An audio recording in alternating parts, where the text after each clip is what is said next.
लबनान में पेजर्स के धमाकों ने दुनिया में साइबर वॉर के खतरात में इजाफा कर दिया है। 5000 से जायद पेजर्स में एक पुरअसरार धमाके के बाद 12 अफराद हलाक जबकि 4000 से जायद अफराद जख्मी हुए हैं, जिनमें ज्यादातर अफराद हिजबुल्लाह के अरकान बताए जा रहे हैं, जबकि इनमें ईरान के सफीर मुश्तबा अमानी भी शामिल हैं। ईरानी सफीर के मुतालिक अमेरिकी मीडिया ये दावा कर रहा है कि हमले में उनकी एक आंख जाया हो चुकी है, जबकि ईरानी हुकाम इस खबर की तरदीद कर रहे हैं। इंटरनेशनल मीडिया के मुताबिक पेजर्स में नए पैगाम का सिग्नल मिलने के चंद सेकंड बाद तमाम डिवाइसेस पर एक साथ धमाके हुए और सार्फिन ने पैगाम पढ़ने के लिए पेजर्स को अपने चेहरे के करीब किया, जिसकी वजह से उनकी आंखों को नुकसान पहुंचा। सिक्योरिटी माहिरीन के मुताबिक इम्कान है कि लबनान पहुंचने से पहले ही इन पेजर्स में आतिशी मवाद नस्ब कर दिया गया था। इस वाक़े से मुतल्लिक तुर्क माहिरीन की एक तहकीकाती रिपोर्ट सामने आई है, जिसके मुताबिक पेजर्स जदीद तरीन निज़ाम पर मैसेज भेजता है। अलबत्ता इसकी हैकिंग मुमकिन है और हैकिंग की ये सलाहियत यकीनी तौर पर सेहूनी खुफिया एजेंसी मोसाद के पास है। पेजर्स रेडियो फ्रीक्वेंसी पर काम करते हैं, जिन्हें आसानी से कंट्रोल किया जा सकता है।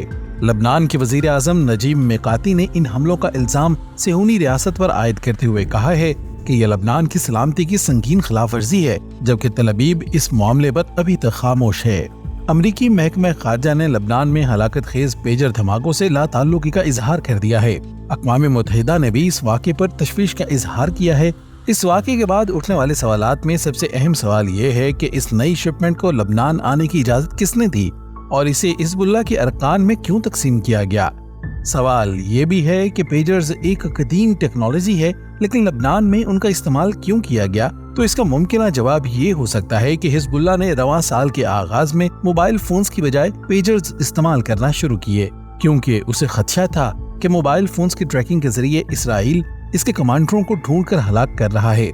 ये एक हकीकत है कि सेहूनी जंगी जनून साइबर हमले के जरिए सर चढ़कर बोल रहा है, जिससे दुनिया साइबर जंग के दहाने पर पहुंच चुकी है, जिसका आगाज खूनी पेजर हमलों से हो गया है। तल अबीब ने रॉकेट हमलों को रोकने के लिए आयरन डोम की तर्ज पर साइबर डोम सिस्टम तैयार किया है, जिसका मकसद साइबर हमलों को रोकना और अपने मुखालफिन पर साइबर हमले करना है।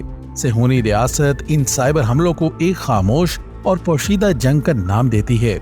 गुज़िश्ता माह जदीद टेक्नोलॉजी पर मबनी हमले में हमास के सरबरा इस्माइल हानिया को ईरान के महफूज तरीन मुकाम पर निशाना बनाया गया था। इससे पहले पासदाराने इनकलाब के कमांडर्स और ईरानी एटमी साइंसदानों को मोसाद जदीद तरीन टेक्नोलॉजी से निशाना बना चुकी है। बढ़ते हुए सेहूनी साइबर अटैक्स ने इंसानियत को मजीद खतरात से दो चार कर दिया है, जिसका वाज़ेह टारगेट मुस्लिम वर्ल्ड और मुस्लिम नेशंस हैं। इस जदीद खतरे को भांपते हुए तसव्वुर इकबाल के मानिद मुस्लिम उम्मा के लिए ये जरूरी है कि एक हो मुस्लिम हरम के पास बानी के लिए।